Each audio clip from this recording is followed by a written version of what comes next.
One of the things I wish I started doing as a new teacher was saving, like taking pictures of my classroom basically. And there's a video that exists of my first classroom somewhere, but I can't find it. Anyway, when I think back to getting that room ready and thinking back to what my focus was on when I got that room ready, it really was about putting up as much stuff as I possibly could and setting my room up the way like I thought it was supposed to be set up, and not in a way that was actually thoughtful of the students or that I really even liked so much. So if I could talk to younger teacher version of me, here's 8 things that I would say I basically try to stay away from now in the classroom that I didn't before. Here we go. Quick disclaimer.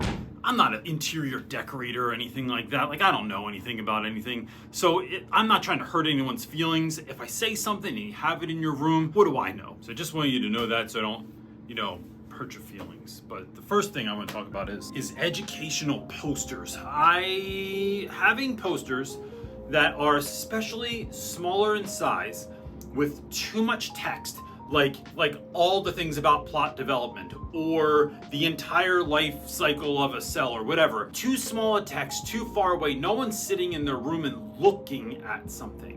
So I find that having procedures and sometimes rules on the wall are beneficial, but having especially outdated, silly looking educational posters, I just don't think anyone's inspired. I don't think anyone's learning from them either in class. To that point, I think any items that look dated or worn. I've had a lot of posters in my room that may have looked cool when they came out, and maybe that movie was really impactful, but like my students don't know what Gladiator is. So having that Gladiator poster in your Latin classroom, questionable. Also having things that are just worn.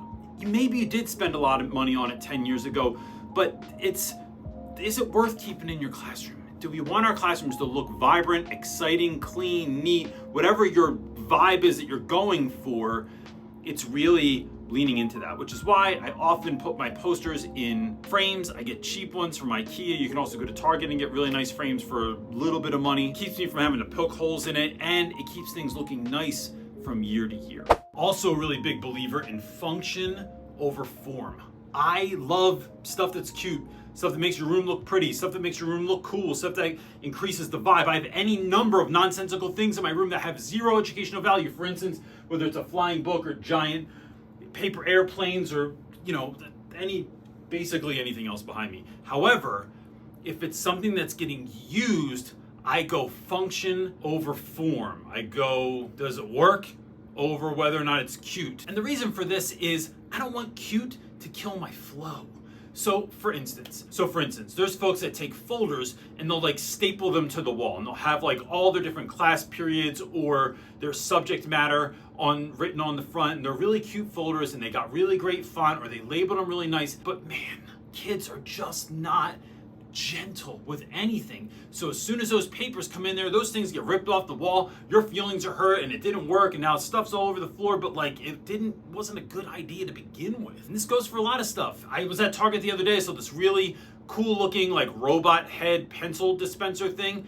Awesome, but if it's not built tough enough, then it's just not gonna work. Same thing happens with really crappy pencils that look cool on the outside, but don't write well, they don't sharpen well, the stuff peels off of them, the erasers don't work. Or buy crappy erasers that look cool, like rainbows and bunnies and all kinds of stuff, but they don't serve their purpose, which is to erase. They just kind of smudge things across the stage. Paper, I meant paper. It's not a stage, it's a paper. And this goes on and on. I mean, when folks buy bean bags for their rooms, I was a beanbag buyer once, and then I had a 260-pound linebacker sit on it, and that thing just looked depressed.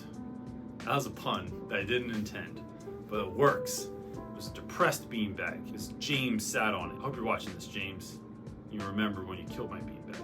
Anyway, next thing. The next thing I'm going to say might get you in trouble, but I stopped doing it. I'm not trying to get anyone in trouble, so if it's going to get you in trouble, you're an adult. Make your own decisions. Writing things on the board that don't need to be there. I would have my first room, I had this big giant whiteboard. In my second room, I had 2 enormous whiteboards. It was basically the width of the front of my classroom, and they were awesome. But the fact that there was all that blank white space just felt like I just wasn't using it. I would see other teachers that had all kinds of stuff written on there, And what I realized at some point was that no one looked at that. And how do I know they didn't look at it? Because I'd have the homework written up there, and they didn't write it down. They didn't look at it. I'd have my state standards, and I'd have all the little numbers and letters and stuff that go next to your state standards next up there, or your core curriculum standards.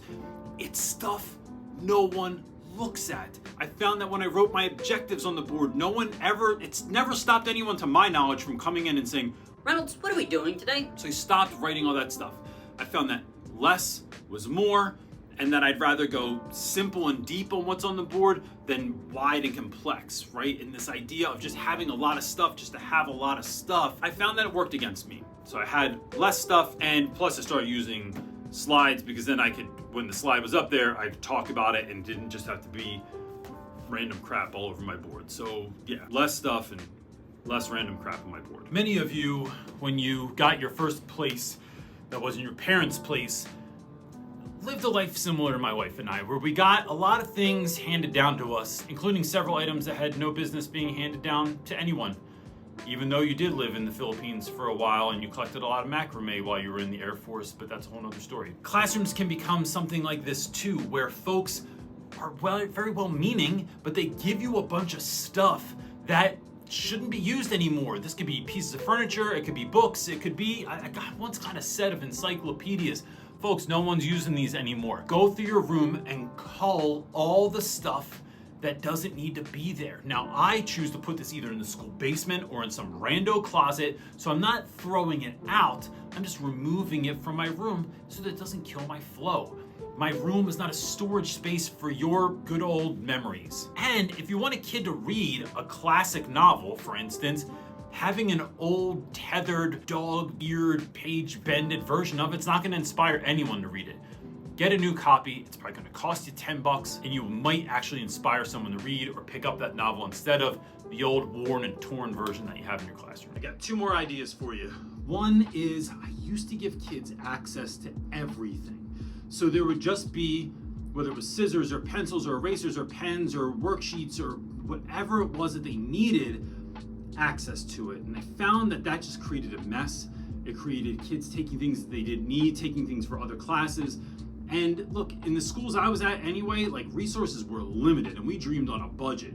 And so having those few precious resources that I have, not necessarily being curmudgeon-y with them, but being mindful that I wasn't just keeping everything out. So it was only things, the only things that were available to my students were things that we needed that day. So if you needed a pencil or a pen or another worksheet, by all means, if that's what we're working on, grab it. But not having access to all other things. So the way I shifted that was there were places in my classroom that were like more off limits, or they just weren't in eyesight.